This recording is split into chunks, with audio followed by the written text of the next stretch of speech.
तो स्वागत है आप सभी लोगों का हमारे चैनल हीरो मांगा एक्सप्लेन में। तो एपिसोड 4 की स्टार्टिंग होती है जहाँ पे दिखा कि ली चॉल उस ट्रेनर को मारने के लिए बिल्कुल उसके पास पहुँच जाता है। जबकि दिखाया जाता है उस ट्रेनर को जिसके हाथ में वो जो अंडा सा होता है, तो दिखाया जाता है कि वो एक पंछी जैसा होता है और उसकी आंखें वो रेड कलर में चमकने लग जाती हैं। और तभी दिखाया जाता है कि वो अंडा एक पंछी का आकार ले लेता है और वहाँ वो चिल्लाता है। और जबकि दिखाया जाता है ली चोल को जो बिल्कुल उस ट्रेनर के ऊपर आ चुका होता है उसको मारने के लिए। तभी दिखाया जाता है ट्रेनर जो अपने उस पंछी की वजह से उसे डिटेक्ट कर लेता है और वो चिल्लाते हुए वहां से बचते हुए कहता है कि ये कब मेरे पास यहाँ आ गया। जबकि ली चोल सोचता है क्या इसके पास एक डेंजर डिटेक्शन आर्टिफैक्ट था, मैंने ये एक्सपेक्ट नहीं किया था। जबकि दिखाया जाता है वो ट्रेनर उस अटैक से बच जाता है। जबकि दिखाया जाता है वो पीछे आके कहता है कि मार्शल ली क्लैन का एक नाजायज बच्चा, तुम बहुत ज़्यादा अच्छे हो जितना मैंने सोचा था। जबकि ली चोल अपनी तलवार आगे करके कहता है कि ऐसा लगता है कि तुम ज़्यादा वीक हो। तो वो ट्रेनर गुस्सा करते हुए कहता है कि चुप रहो और अपने उन लिजर्ड मैन को ली चोल पर अटैक करने के लिए भेज देता है। और दिखाया जाता है वो सभी लिजर्ड मैन जो कि ली चोल पर अटैक करने के लिए आने लग जाते हैं। जबकि ली चोल अपनी 7 स्टार स्वॉर्ड की थर्ड फॉर्म क्रू अजुरे को यूज करता है, जिससे दिखाया जाता है कि वो वहाँ उन सभी लिजर्ड मैन को मार देता है। जबकि दिखाया जाता है जैसे ही वो उन सभी को मारता है तो उसको कुछ चेन आके बांध देती हैं। और ली चॉल इसे देख के कहता है क्या मैं मूव नहीं कर सकता। जबकि दिखाया जाता है उस ट्रेनर को जो कि हंसते हुए कहता है कि अच्छा, आखिरकार तुम ट्रैप में फंसी गई कि ये जो एरिया है ये सबसे ज़्यादा एडवांस एरिया है इस टाइप का, जो कि तुम्हारे माना सर्कल को ब्लॉक कर लेता है। अब तुम कुछ नहीं बचे अपनी इस माना की वजह से। अब तुम एक पावरलेस किड हो, अब तुम मरो यहाँ पे।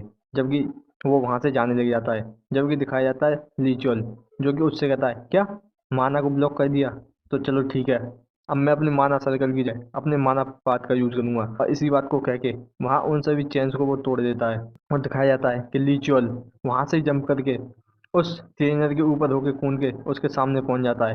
जबकि इस चीज को देख के ट्रेनर बहुत ज्यादा हैरान होता है। जबकि लिचुअल उसके सामने तलवार करके कहता है क्या अब तुमने भागना छोड़ दिया। जबकि ट्रेनर पूछता है मगर तुम वहां से फ्री कैसे हो गई। तो लीचोल कहता है कि वो मैं तुम्हें नहीं बताने वाला हूँ, मैंने पहले ही घर पे मैसेज कर दिया है, अब तुम अपने आप को जल्दी से सरेंडर कर दो। जबकि वो ट्रेनर हंसते हुए कहता है कि कुछ भी हो जाए मैं सच में तुम्हें एलिमिनेट करके रहूंगा, जिससे मुझे दोबारा से फ्रीडम मिल सके। जबकि इस बात को सुन के लीचोल कुछ समझ नहीं पाता। और तभी दिखाया जाता है उसके ऊपर कुछ परछाई आती है। और जब वो उस ट्रेनर से पूछता है कि तुम क्या कह रहे हो, वो तक कह ही पाता है उससे पहले उस पे एक अटैक लगता है। और जब भी दिखाया जाता है वो उस अटैक की वजह से बहुत दूर जाके एक पेड़ में टकराता है, जिससे उसके मुंह से भी खून निकलने लगता है। और जबकि वो सोचा होता है कि ये क्या हो सकता है, जबकि वो अपना सिर उठा के देखता है और दिखाया जाता है कि वो एक बहुत बड़ा टाइटल होता है, कि वो एक बड़ा टाइटल है। और वो सोचने लग जाता है कि ये तो इस रेड ब्लू आइसलैंड का गार्डियन टाइटल हेड माउंटेन है। और वो सोचता है कि मगर ये जो ट्रेनर है वो एक थर्ड रैंक का है, मगर फिर भी मैं इस नाइटमेयर रैंक के मॉन्स्टर को कंट्रोल कर लिया। क्या सच में तुम ये कह रहे हो कि इस थर्ड रैंक के ट्रेनर ने इस मॉन्स्टर को ट्रेन कर लिया है। जबकि वो ट्रेनर रिचुअल को देख के कहता है कि मैंने अभी तक इस पे अपना पूरा कंट्रोल नहीं पाया है, मगर फिर भी ये तुमको मारने लायक तो है ही अभी भी। और वो अपने पास से कुछ निकालते हुए कहता है चलो ठीक है, अब तुम्हें अपनी फाइटिंग पे गिव अप कर देना चाहिए और अपने फेथ को अपना लेना चाहिए। और इसी बात को कह के वहाँ वो बहुत सारे तालिस्मान लीचोल के पास फेंक देता है। जबकि लीचोल सोचने लग जाता है कि चलो ठीक है, मुझे पहले थोड़ा शांत होना होगा। अगर इसके पास पूरा परफेक्ट कंट्रोल नहीं है अभी, तो इसका मतलब मैं इस ट्रेनर को पहले कैच कर सकता हूँ। और इसी बात को कह के वो अब पास से एक मेडिसिन निकाल लेता है। और वो सोच रहा होता है अगर मुझे ये चीज़ करनी है इसके खिलाफ, तो मेरे पास सिर्फ एक ही ऑप्शन रह जाता है। वैसे तो मैंने ये बस एक बनाई ली थी कि क्या पता इसकी ज़रूरत पड़ जाए, मगर मैंने ये एक्सपेक्ट नहीं किया था कि मैं इस तरीके से इसे यूज़ करूँगा। और वो इसी बात को कह के उस मेडिसिन को खा लेता है। और वो बताता है जो मेडिसिन है वो बैन है, क्योंकि इसके जो साइड इफ़ेक्ट हैं वो बहुत ज़्यादा इंटेंस हैं। और ये एक मानव बूस्टर मेडिसिन है। और एक और चीज़, और इसी बात को कह के वो अपनी उस रिंग को यानी बाउंडलेस जगह को दोबारा से अपने उस ओरिजिनल फॉर्म में ले आता है। और फिर वो बताता है और जो टेक्निक आंट ग्योनगा ने बताई थी कि इसे सिर्फ तभी यूज़ करना जब बहुत ज़्यादा डेंजर सिचुएशन आ जाए। और इसी बात को कह के उस तलवार के साथ वो वहाँ उस उस ट्रेनर से लड़ने के लिए तैयार होता है और वो हेवनली डिफाइन टेक्निक को यूज करता है और वहाँ से जंप मार के सीधा ही उस टाइटल के ऊपर अटैक कर देता है और फिर पीछे लौट के आता है। जबकि वो देखता है कि उस टाइटल के ऊपर एक भी स्क्रैच नहीं आया और वो सोचता है मगर फिर भी उसे इसको टेक डाउन करना होगा और इसी बात को कह के वो दोबारा से अटैक करने के लिए तैयार होता है। जबकि दिखाया जाता है उस टाइटल को जो कि अपने मुंह में एक पर्पल माना बनाने लग जाता है और उसकी शॉक वेव निकलने लग जाती हैं। जबकि लिचुअल इसे देखते हुए कहता है कि ये टाइटल हेड का अटैक माउंटेन गिराई है फियर, और दिखाया जाता है उस वजह से जो लिचुअल होता है वो वहाँ से मूव नहीं कर पाता और वो सोचा होता है कि मैं यहाँ से मूव नहीं कर सकता कि डैम इट। मगर तभी दिखाया जाता है कि उसकी चेस्ट में उस ब्लैक माना को जो कि उसको बाहर से सराउंडिंग से पूरा घेर लेता है। और जबकि लिचुअल इसे देख के सोचने लग जाता है कि ये जो डार्क एनर्जी है ये इस फियर को रेसिस्ट कर रही है, चलो ठीक है। और इसी बात को कह के वहाँ वो उस टाइटल पर अटैक करने के लिए तैयार हो जाता है और फिर वो अपनी बाउंडलेस की फर्स्ट टेक्निक स्प्लिट डीमन को यूज करता है उस टाइटल के ऊपर। जबकि दिखाया जाता है टाइटल को जो कि अपने मुंह से एक खतरनाक सी पर्पल ब्रीथ छोड़ता है और जबकि दिखाया जाता है इस टेक्निक की वजह से जो लीचोल होता है वो अपने मुंह से खून खांसता है और वहीं बैठ के कह रहा होता है कि अब मेरे पास ज़्यादा टाइम नहीं है, अब मैं यहाँ से ज़्यादा देर के लिए मूव नहीं कर सकता। जब तक इस माना बूस्टर का साइड इफेक्ट खत्म ना हो जाए उससे पहले मुझे उस ट्रेनर पे अटैक करना होगा और मेरे पास सिर्फ 10 सेकंड है, मुझे जल्दी से उस ट्रेनर को ढूंढना होगा। और इसी तरह से दिखाया जाता है कि लीचोल वहाँ उस ट्रेनर को ढूंढने लग जाता है और तभी दिखाया जाता है कि ऐसे करके 4 सेकंड बचती हैं और तभी दिखाया जाता है लीचोल वो कुछ देखता है और दिखाया जाता है एक थ्रेड और तभी बताया जाता है कि 3 सेकंड बचती हैं और तभी दिखाया जाता है उस ट्रेनर को जिसको लीचोल देख लेता है। जब वो ट्रेनर लीचोल को पीछे मुड़ के देखते हुए कह रहा होता है क्या अब क्या हुआ, और तभी दिखाया जाता है सिर्फ 1 सेकंड होती है लीचोल के पास। मगर दिखाया जाता है लीचोल जो कि उस ट्रेनर के पास पहुंच गया होता है जबकि उसकी तलवार बिल्कुल ट्रेनर के गर्दन पर होती है। लीचोल कहता है कि अब मेरे पास ज़्यादा टाइम नहीं है, मैं यहाँ तक पहुँच नहीं पा रहा हूँ तो जल्दी से मुझे कुछ करना होगा। तभी वो अपनी उस तलवार को लंबा कर देता है और वो कहता है कि चलो ठीक है मैं अपनी तलवार को ही लंबा कर दूंगा। और वो इसी बात को कहने के बाद वहाँ उस तलवार को लंबा करके उस ट्रेनर के ऊपर मारता है। जब भी दिखाया जाता है कि लीचोल के हाथ से वो तलवार गिर जाती है जबकि वो वहीं बैठ के अपने पास से कुछ निकालते हुए सोच रहा होता है मुझे जल्दी से अपने आप को देखने की ज़रूरत है, अगर मैं यहाँ पे पास हो जाता हूँ तो क्या होगा। और ये जो ड्रिंक है वो आंट ग्योनगा ने दी थी, अगर मैं कभी भी इस टेक्निक यूज कर लेता हूँ तो इसकी ज़रूरत पड़ेगी। और ये तो ठीक रहा, मैं इस नेक्टर को अपने पास लेके आया था। और इसी कहने के बाद वहाँ गिरने लग जाता है जब भी वो सोच रहा होता है अगर कोई भी मॉन्स्टर मेरे पास आया जल्दी से मुझे अपने आप को देखने की ज़रूरत है। और इसी बात को कह के वो वहाँ अनकॉन्शियस हो जाता है और जबकि दिखाया जाता है कि उसकी आँख खुलती हैं और वो एक वाइट कलर के फ्लोर पे सोया हुआ होता है जबकि वो अपने आसपास देख के कह रहा होता है कि ये सारा सफ़ेद चीज़ क्या है, मैं कहाँ पर हूँ, और उस ट्रेनर का क्या हुआ और उस टाइटल हेड का भी। और तभी वो दर्द में कराते हुए कहता है कि ये मेरी पूरी बॉडी बुरी तरीके से दर्द कर रही है। और तभी दिखाया जाता है एक बड़ी सी आँख को जो कि लीचोल को देख रही होती है और जब ये वो लीचोल को देख के कहती है तो अच्छा ये यहाँ तक आ गया।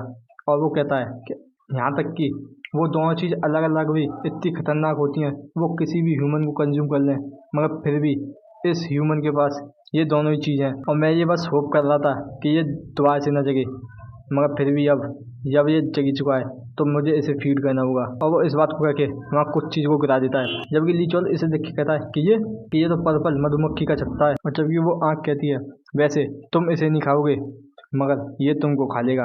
अब एक नया एरा शुरू होने वाला है कि दिखाया जाता है उसके सामने वही टाइटल होता है और जब वो टाइटल कहता है कि अब तुम इसके बाद और भी ज़्यादा स्ट्रॉन्ग बन जाओगे ह्यूमन चाइल्ड, और अगर तुम ऐसा नहीं करते हो तो तुम इसी के द्वारा खा लिए जाओगे। और तभी दिखाया जाता है लीहुआ जो कहती है क्या तुम जग गए, जबकि दिखाया जाता है लीचोल जो कहता है हुआ, जबकि लीहुआ इस बात पे गुस्सा करते हुए लीचोल से कहती है कि मैं तुमसे बड़ी हूँ और मैं तुमको इसी बार छोड़ दे रही हूँ जब तुम इस हालत में हो क्योंकि तुम अच्छा फील नहीं कर रहे। जबकि लीचोल अब वो अपनी बॉडी को एनालाइज करते हुए कह रहा होता है कि मेरी जो पूरी बॉडी है वो बहुत ज़्यादा खराब हालत में है, मगर मेरा जो माना है वो इंक्रीज हो चुका है। और वो सोचता है क्या मैंने सच में उस क्लैरिटी के पर्पल ग्लो स्टोन को लिया था। जबकि लीचुअल कहता है कि मेरे कुछ माना पार्ट टूट चुके हैं और मेरी जो इंटेस्टाइन है वो पूरी तरीके से ट्विस्टेड है और मेरी जो हर एक हड्डी है उसमें फ्रैक्चर आ चुका है, और यहाँ तक कि मेरी कुछ मसल भी हैं वो भी टूट चुकी हैं और ये तभी बुरा नहीं था। जबकि इस बात को सुन के ली हुआ चिल्लाते हुए कहती है क्या क्या ये खराब नहीं है। जबकि लीचोल सोचता है कि वो पर्पल ग्लो स्टोन वो सच में वो इसको मिलना चाहिए था ली हुआ को। यहाँ तक कि वो एक अमेजिंग मेडिकल मेडिसिन है जो कि तुम्हारी बॉडी को दोबारा से रीइंफोर्स करती है और तुम्हारी माना को बढ़ा देती है, और वो तुम्हें हेल्प करती है कि जिससे तुम पॉइजन और कर्सेस से रेजिस्टेंस प्राप्त कर लेते हो।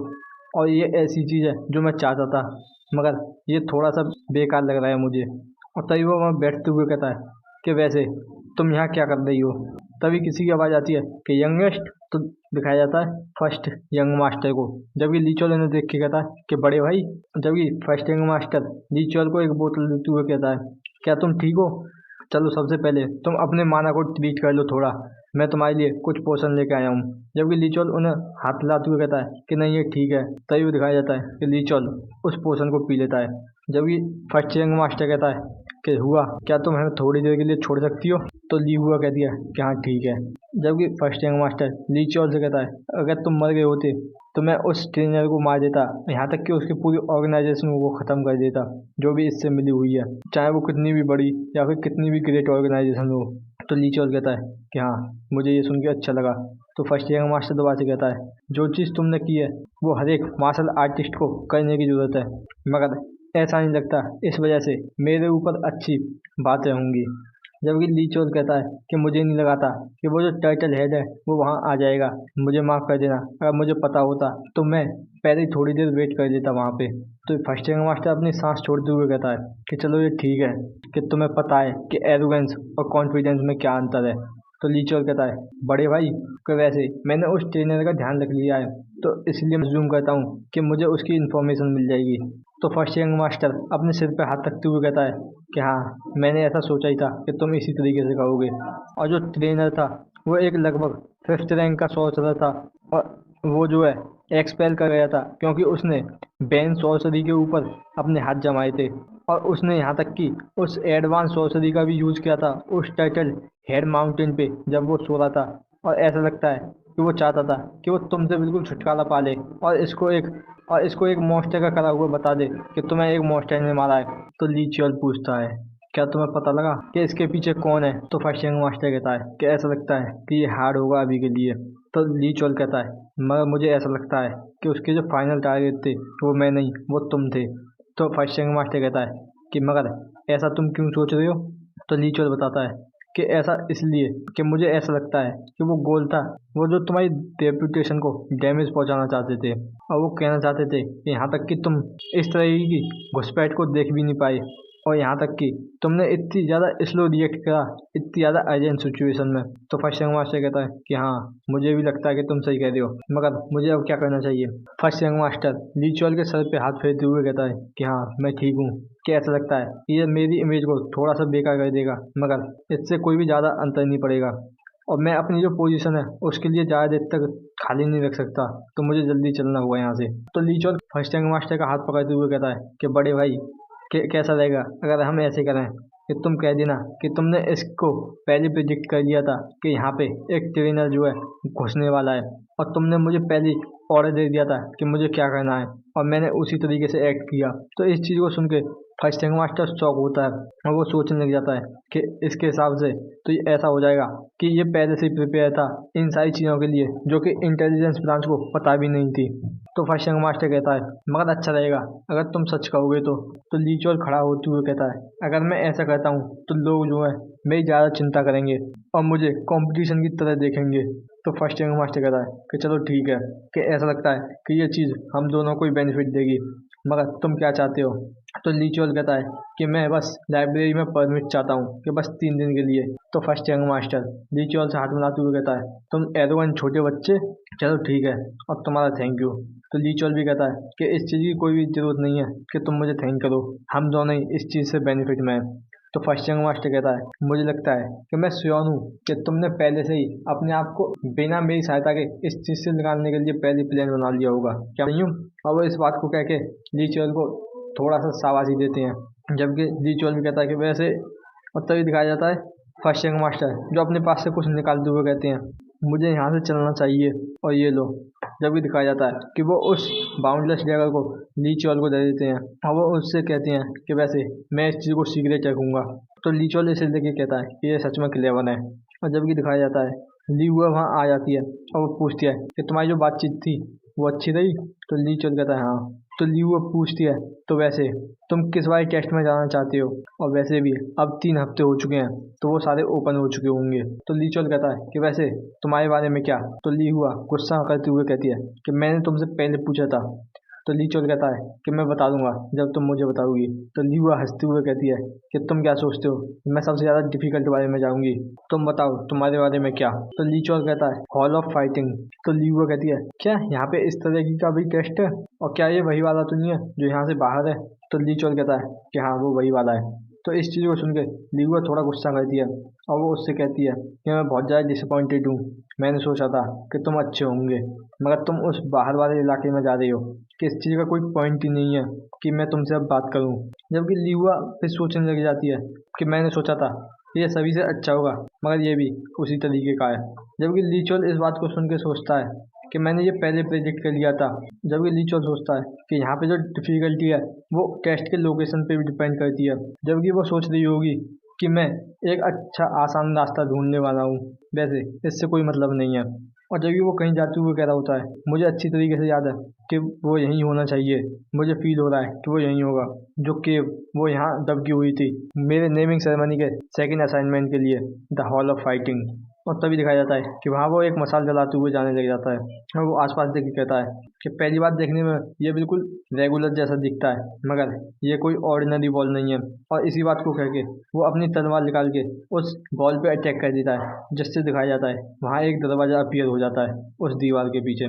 और लीचॉल इसे देख के हंसते हुए कहता है कि हाँ ये मुझे मिल गया। और यहीं पे हमारा एपिसोड खत्म हो जाता है।